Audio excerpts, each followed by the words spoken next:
There is a random green head on a pole in my base.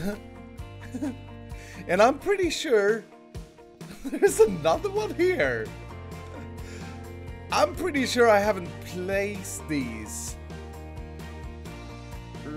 Yeah. Why would I place fish heads?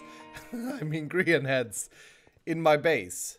Wait, I see another one. There's another one up here. What the heck is going on? And at the same time, I saw a thumbnail in my YouTube There's another one here. Okay, this is shenanigans for sure. This is for sure shenanigans. I saw a thumbnail in my YouTube feed of a green head and crosshair. Of course, what's it called? Crosshairs. Yeah, crosshairs. This needs investigating. Okay, I gotta be honest. I haven't been in town for a very long time. I haven't even been playing on the server for a few days because I've had massive tech issues. What the heck? Was there another green head right there? Did I just... Yeah, I haven't been able to record for a few days because I've had massive tech issues that I'm still dealing with, and it has to do with audio desync and microphone issues, and my computer randomly freezes, and I got two black lines, one at the top, one at the bottom of the video. Some of you guys have noticed, and I just can't figure it out. What I have been doing though, quick note, is that we had a guest on the server, a very special guest the other day, Duke, who was playing with us for a full day as part of a Make-A-Wish thing where he wanted to play with some of his favorite hermits. And I wanted to show you guys this, because this is Duke's skin here, and they built it, and then I came online and I just bumbofied it. And then they built Bumbofied, and this is actually Rendog's work, by the way, bumbofying him. It looks really good. But anyway, as I was saying, I haven't... What the heck? That there is some weird shenanigans going on. I want to find out why there is like 5 green heads just in my base. This needs some kind of explanation.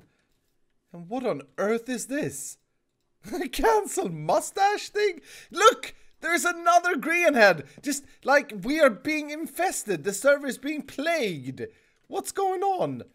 And how do I get into this thing? Are these things connected? There's a mustache with a cancel sign on it. Let's check this. Oh, this feels so creepy. Oh my goodness. Okay, there's a book. And a green head. Welcome to Stash for Cash. We'll take away Mambo's mustache for your cash. Use of the machine costs 3 stacks of diamond blocks. Are you freaking kidding me? To use the machine, you will need to get in touch with GRIAN directly, who will operate the machine on your behalf. Okay. I'm not going to pay 3. You know what, though? He forgot to sign this book. This can be changed. I mean... right? Why has he not signed this book? Oh, I found a reason for the green heads. Maybe. Hello? Creeper? No? Okay. Yeah, there's a green face clammed in between the cherry store and the pickle. Welcome to the Green Headhunt, the headhunting game that will win you prizes. Green heads has been placed all over the server. All you have... Hello? All you have to do is collect as many as you can. The hermit with the most heads wins. You must not store your heads in any chests. You are not allowed to buy more green heads. You can steal others' green heads if you find them. GRIAN will count the hermit's heads supply on December 1st. Also, okay. GRIAN will help you with any prank. 64 diamonds. A shulker box of gravel. A shulker box of gravel. Nether quartz. Oh, wow. Look at all that nether quartz. Okay. So basically, it's a game. We need to collect green heads. I mean, yeah, I've found a few already. I'm just gonna start collecting them. But we can't store them in a chest, so that means we need to build a green head vault. I mean, this is kind of funny. I like this idea. I am totally assuming that I could just fly around the server and any green head that I find, right, I can just break. Because if so, I'll just do that. Look at this. They are everywhere. They are absolute. How much gems has GRIAN not spent to get this many heads? Yeah, look at that. Even on top of Stress Monster's glorious ice shop, there's a GRIAN head. Oh no, that's not a GRIAN. That's not a GRIAN head. That's a pickle. I think I'm going mad. Okay, so maybe I should... Oh, there's another one though. Maybe I should stop myself now. I've been scavenging the shopping district for a while. And I've got 47 of the GRIAN heads. Feels like I'm doing pretty good. I don't think anyone else has started doing the GRIAN hunt yet. Is that another one? That's a button. Yeah, I keep seeing GRIAN heads everywhere now. But... now the next problem, we're gonna, yeah, let's fly back to my base first of all, because there was some GRIAN heads there as well. Alright, home sweet home. Now, the problem is, we have 48, and I'm probably gonna get a few more here around my base. I wonder if he's done anything in the Sandy Kingdom. But the problem is, the rules clearly stated that we are not allowed to store these things in a chest. And I assume, I'm just gonna be the good guy here, and assume that that means any inventory. We can't store it in a dropper, we can't store it in a dispenser, we can't store it in shulker boxes. If that would be the case, and like someone plays this game and go like, oh well, I'll just store it in a furnace or whatever. You can't store them in a furnace, but that would be cooked fish. But you know what I mean. Then I think that would be wrong. I just think it's an understated thing when he says you can't store them in a chest. I think you have to store them in the world. Like, you have to place them down, which means that we have to build some kind of vault. And it also said, and this is the scary part, it also said you are allowed... Oh, I missed to pick this. Oh, it was a dirt block. Okay. You are allowed to steal any GRIAN heads that you find from other players, which... makes this a lot more interesting. So basically, we kind of need to make a secret vault, a secret and secured vault of the GRIAN heads if we want to have a chance of winning this thing. Wait a minute, I didn't add ice on the Sphinx.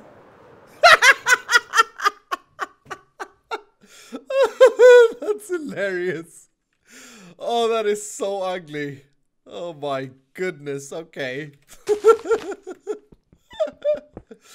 He did actually message me and said, hey, did you build a Sphinx? So I knew something had been up. Alright guys, so I've decided to make this interesting. We could just dig down and like hide a vault somewhere and stash our GRIAN heads, but because it's in the rules that anyone can steal from one another, I thought it'd be more interesting if I build a vault in our base, in our actual base, in the Davy Jones locker. We haven't been here for a while either. Now, I'm not just gonna put the heads up here and let anyone come in and just steal them. I'm gonna build a secure vault, and yeah, the idea is to have a door here with a secret way of opening it, and hopefully no one figures out how to open it, but there's at least a possibility for other people to open the vault door. Does that make sense?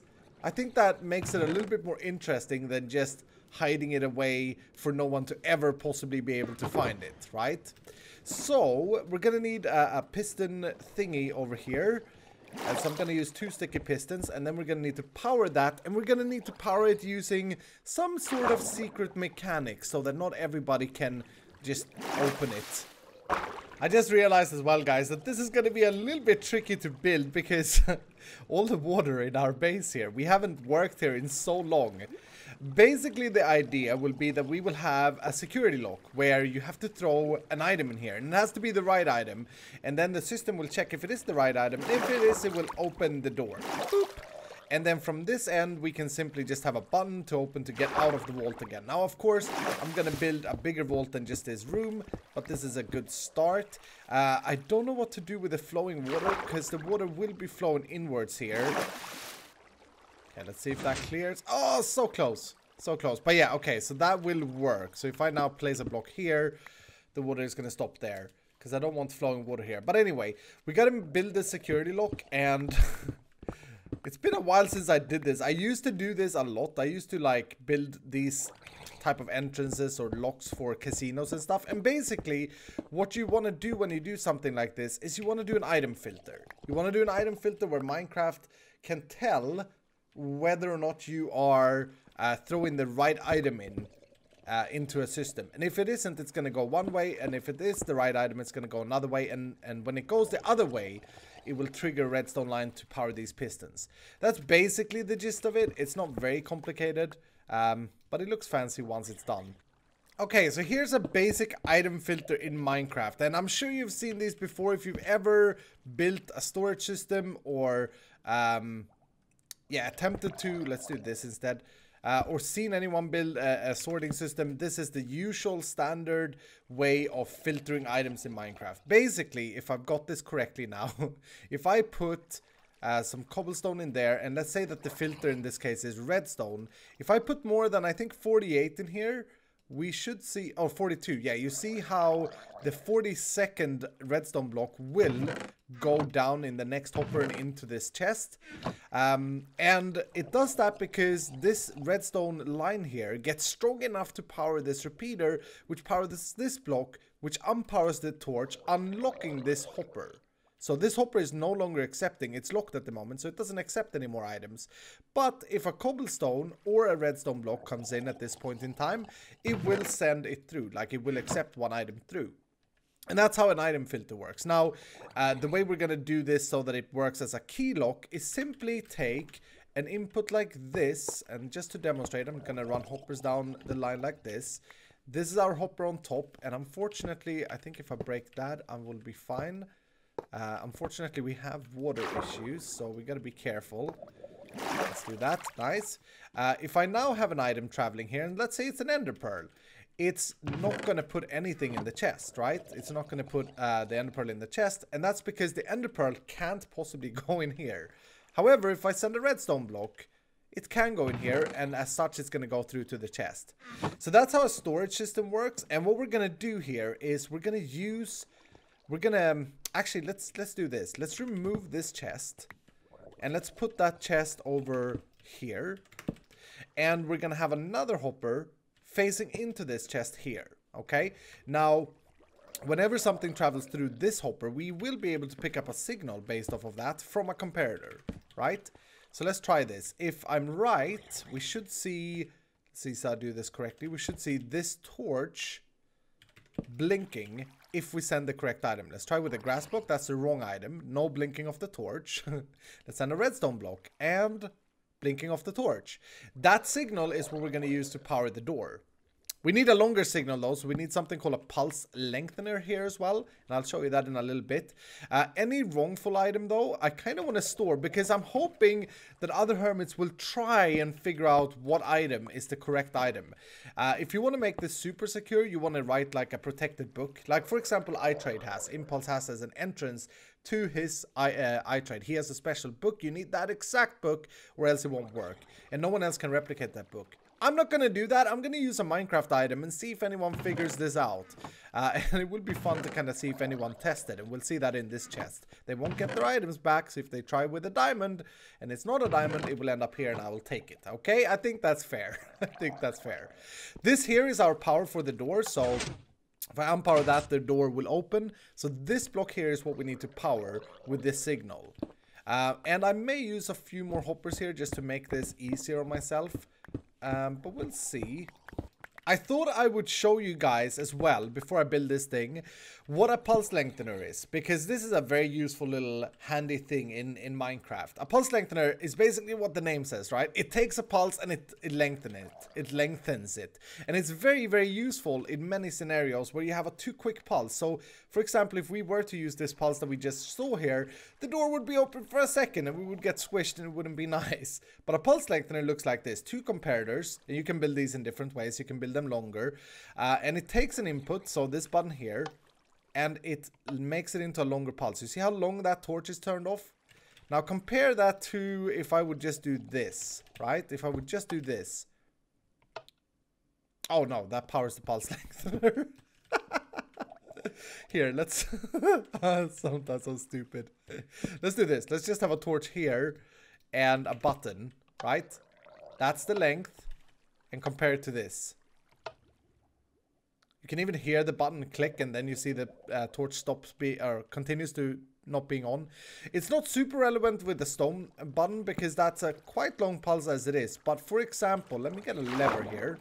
If we have a super quick pulse, like for example we have in our system here, or in our example, the pulse would look like this, right? And we want to take that signal that we're getting and make it into a long signal like this. That's why we're going to use a pulse lengthener. And it's super easy to do as well. We just need to take this and connect it up to this pulse lengthener, and then we have a longer pulse. Now I want to make sure that we can design around this redstone. Remember, I don't really like having redstone visible in my builds. So we'll probably have a wall here, and we'll step in and the vault will sort of be chilling right here, is what I'm thinking, and then forward that way.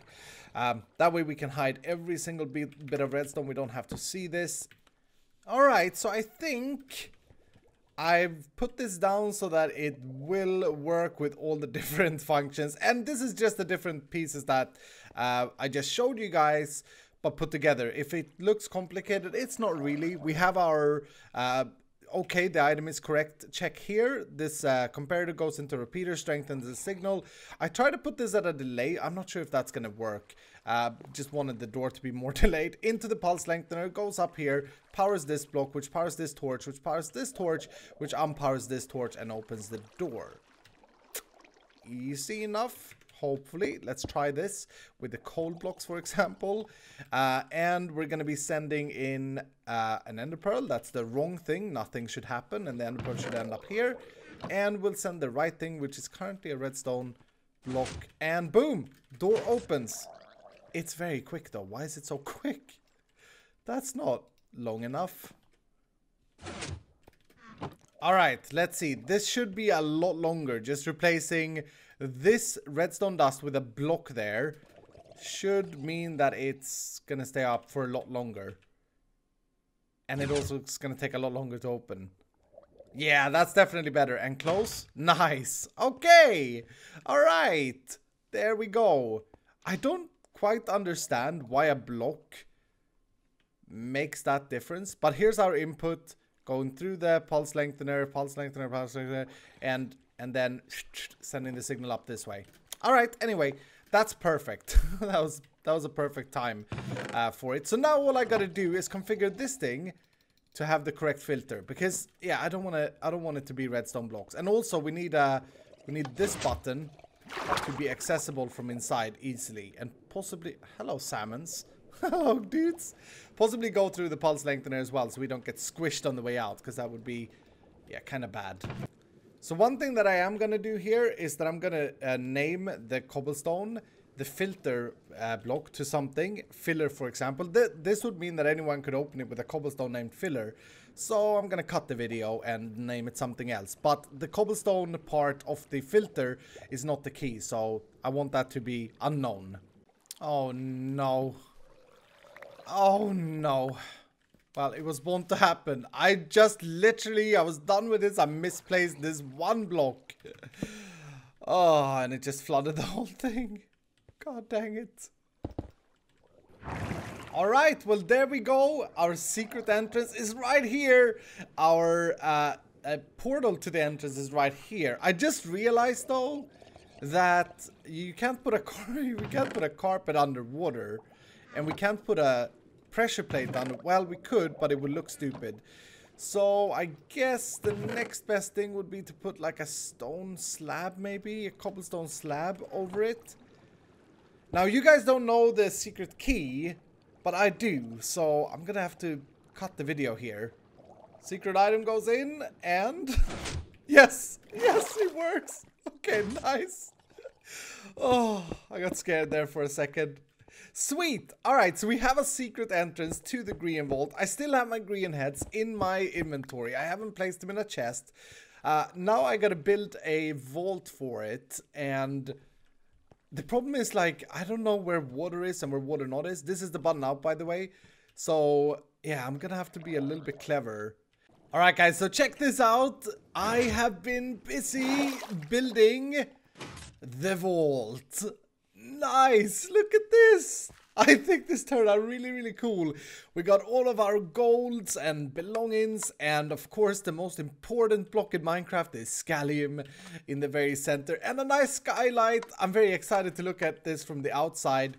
So as many times before in my underwater base, when I started digging here, of course the seafloor started tipping in most places, and I decided to put a glass layer.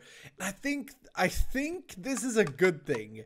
Originally I was like, oh no, but this will mean that people, the other hermits, will be able to see our vault from up there and have to figure out how to get in here if they wanna grab my loot. Speaking about loot, we got 57 green heads to place down, and I guess I'm just gonna start plopping them down, and hopefully we don't get robbed.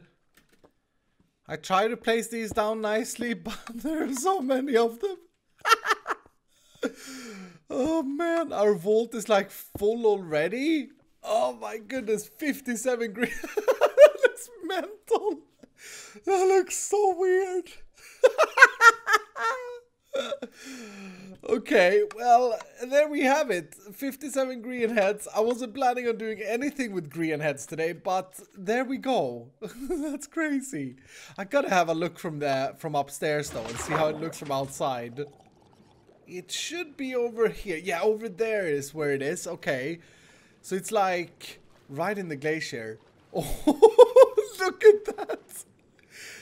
Now, I don't know about you guys, but if I would be a Green Headhunter and playing his minigame, I would be freaking confused and excited at the same time, and I would want to try and get in here. Obviously, you can't break blocks. That would be griefing.